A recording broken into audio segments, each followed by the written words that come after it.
श्री गुरुवे नमः। नमस्कार, मैं सूरज मिश्रा, आप लोगों का एस्ट्रो गुरु एस्ट्रो तक पर आपका बहुत बहुत स्वागत करता हूं। ये आज तक का एस्ट्रो तक विशेष प्रोग्राम आपके पास धर्म एवं ज्योतिष से जुड़ी विशेष जानकारियों को लेके आता है। जी हाँ, आज हम बात करेंगे पितृपक्ष में क्या नहीं करना चाहिए, किन चीज़ों की सावधानी बरतनी चाहिए। अक्सर पितृपक्ष में लोग तमाम चीज़ें करते हैं और पितर जाते जाते उन्हें श्राप देके चले जाते हैं। पितर उनसे नाराज हो जाते हैं। तो हमें क्या करना चाहिए पितृपक्ष में जिससे पितर प्रसन्न रहें, जाते जाते हमें आशीर्वाद दें और हमारे श्राद्ध का पूर्ण फल हमें प्राप्त हो। आइए, इन पे मैं आपसे विस्तार पूर्वक आज बात करूंगा और तमाम एस्ट्रो तक के दर्शकों को भी बहुत बहुत धन्यवाद दूंगा कि आप लोगों का प्यार सम्मान हमें मिलता रहता है और हम चाहते हैं कि आपकी आने वाली कोई भी छोटी बड़ी सारी समस्याओं को मैं ज्योतिष के माध्यम से उसको दूर करने का प्रयास करूं। अब हमें क्या सावधानी बरतनी चाहिए, क्या करना चाहिए पितृपक्ष में।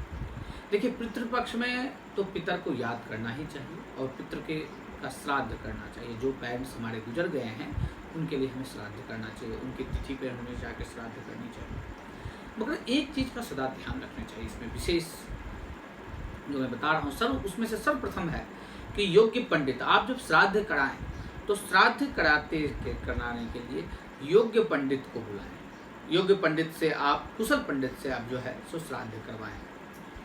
दूसरी बात है कि आप कर्म कांड में जो श्राद्ध में आप दूध और घी का जो प्रयोग करते हैं वो दूध और घी गाय का होना चाहिए। इस पर आपको विशेष ध्यान रखना है कि दूध और घी जो होगा वो गाय का होगा। श्राद्ध, अब श्राद्ध स्थली के संदर्भ में है कि श्राद्ध स्थल आपको यह ध्यान रखना चाहिए कि वो किसी दूसरे की भूमि नहीं हो और वहाँ घंटा निनाद इत्यादि ना बजता। पंचवाटिका हो, 5 प्रकार के वृक्ष हो तो बहुत अच्छा है, परंतु वहाँ शोरगुल नहीं हो और वो जो भूमि हो वो भूमि चाहे वन का हो, कोई पहाड़ हो, मतलब सार्वजनिक भूमि होनी चाहिए या फिर आपकी अपनी भूमि होनी चाहिए। नदी का किनारा हो, ये सारे चीज़ें, ये सारे जो जगह हैं या कोई धार्मिक स्थल हो, ये सबसे उत्तम माना गया है। परंतु इसका सदा ध्यान रखेंगे कि धार्मिक स्थल हो परंतु वहाँ घंटा निनाद ना बजता, शोरगुल पितर को प्रसन्न नहीं। दूसरा, अब जब पितर के लिए आप भोजन तैयार करते हैं, जैसे घर में आप भोजन तैयार कर रहे हैं, बना रहे हैं, तो उस स्थल पर कहीं प्याज लहसुन नहीं होना चाहिए। प्याज लहसुन, यहां तक कि प्याज लहसुन को स्पर्श तक भी आप भोजन बनाते समय ना करें, इसका सदा ध्यान रखेंगे। साथ ही साथ आपको, जब आप ब्राह्मणों को भोजन करा रहे हैं, ब्राह्मण आपके पितर हैं, रूप में आपके दरवाजे आए हैं, उनको आप भोजन करा रहे हैं, तो उस समय आप एक चीज का विशेष ध्यान रखेंगे कि आप एक हाथ से नहीं परोसेंगे, दोनों हाथ से श्रद्धा पूर्वक भोजन परोसेंगे। दोनों हाथों का प्रयोग करेंगे और श्रद्धा से भोजन को परोसेंगे उन्हें। और एक चीज का ध्यान रखेंगे, जिस समय आप ब्राह्मण भोजन करा रहे हो उस समय शोरगुल नहीं होनी चाहिए। शोरगुल की अवस्था नहीं होनी चाहिए कि आप ब्राह्मण भोजन करा रहे हो, किसी कारण बस किसी से कोई विवाद कर रहा हो या किसी कारण बस कोई झगड़ा कर रहा हो, एकदम शांति होनी चाहिए।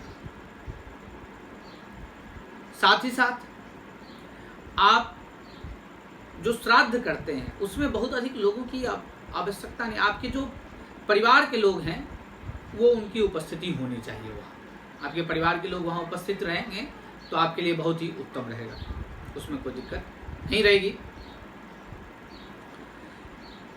विशेष रूप से आपको एक चीज का और ध्यान रखना है, इस पितृपक्ष में कुछ लोगों के मन में एक आशंका होती है कि चलो मैंने इस तिथि को भोजन करा दिया, इस तिथि को मेरे पितर गए थे, मैंने उस तिथि को श्राद्ध कर दी, भोजन करा दिया, हो गया मेरा काम, उसके बाद व्यक्ति फ्री नहीं। उसके बाद भी आपको पितृपक्ष में मांस, मछली, मदिरा का सेवन नहीं करना है, इसका आपको ध्यान रखना है। परस्त्री गमन नहीं करना है। यदि आप इस तरीके की चीजों में लिप्त हो जाते हैं या लिप्त रहते हैं तो पितर आपको श्राप देके जाते हैं, इसका विशेष ध्यान रखें। साथ ही साथ आप एक चीज का विशेष और ध्यान रखना है कि इस पितृपक्ष में यदि आपके आसपास कोई विधवा नारी रह रही हो तो उसे भोजन जरूर करें, उसका सम्मान करें, इसका विशेष ध्यान रखेंगे। ऐसा करने से आपके पितर बहुत प्रसन्न होते हैं और आपको आशीर्वाद देके जाते हैं। तो ये जो मैंने बताया, इन चीज़ों में आपको ध्यान रखना है। यदि भूल से इन चीज़ों में कहीं कोई कमी होती है तो पितर जितने प्रसन्न होते हैं उतने ही कुपित होकर आपको श्राप देके जाते हैं और फिर आपका विकास, आपकी समस्याएं, आपका शरीर, आपका मन, आपका चिंतन, आपका व्यापार सब ध्वस्त हो जाता है। तो हम उम्मीद करते हैं कि हमने जो आपको बताया आप उसका ध्यान रखेंगे। तमाम इष्टोतक के दर्शकों को साधुवाद, धन्यवाद, नमः पार्वती पते, नमस्कार।